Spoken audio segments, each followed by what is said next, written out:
il faut définir ce que c'est que le terme hybridation. L'hybridation, pour moi, c'est le mariage improbable. C'est le fait de mettre ensemble des choses, des métiers, des compétences, des générations, des personnes, des secteurs, des activités, qui a priori n'ont pas grand-chose à voir ensemble, mais qui justement mis ensemble permettent de créer quelque chose de nouveau. Donc ça va être effectivement le fait qu'on voit se démultiplier des tiers-lieux un peu partout dans les territoires, donc ces tiers-lieux qui mêlent une épicerie solidaire, une crèche, un incubateur de start-up et un musée. Bon, voilà, il y a une hybridation d'activités et de publics. Bon, on peut dire l'hybridation est la grande tendance du monde qui vient, on le voit dans plein de domaines différents. J'ai cité les tiers-lieux, mais je pourrais démultiplier les exemples. Et ce qui est intéressant, c'est que cette grande tendance du monde qui vient touche bien évidemment également le tourisme. Alors de quelle manière ? Je vais donner un exemple très concret parce que j'ai particulièrement travaillé sur le sujet, c'est l'hôtellerie. On voit de plus en plus d'hôtels justement sortir de leur case hôtel et ne plus être seulement des hôtels et proposer bien d'autres choses. Il peut y avoir une épicerie solidaire, un espace de coworking, des conférences, ateliers d'écriture et de lecture, ou alors une exposition de photographie. Donc ça c'est intéressant parce que si un chat est un chat, un hôtel justement n'est plus forcément un hôtel. On voit également, parce que ça a été accéléré par la crise sanitaire, qu'il y a une prise de conscience de la part des hôteliers de se dire on ne peut plus être totalement dépendant de la saisonnalité, premièrement. Deuxièmement, on ne peut plus être totalement dépendant, comme on l'a été par le passé, des touristes étrangers. Donc il faut qu'on développe une offre locale. Et comment est-ce qu'on s'adresse à l'habitant du coin ?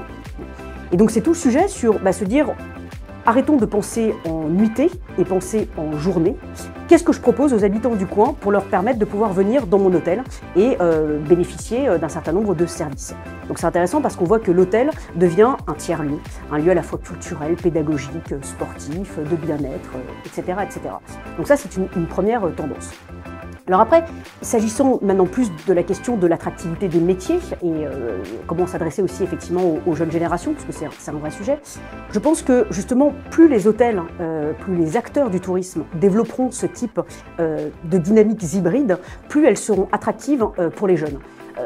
On voit bien que les jeunes remettent complètement en question la division du travail, ils sont multitâches, ils ne veulent plus avoir un seul métier qu'ils vont exercer toute leur vie, ils veulent avoir 1000 vies professionnelles en une, et donc c'est intéressant de voir comment est-ce que les acteurs du tourisme, justement se dirigeant aussi vers d'autres activités, faisant des petites incursions dans d'autres secteurs, vont permettre justement d'attirer des jeunes dans ces métiers et redonner du sens finalement au métier du tourisme.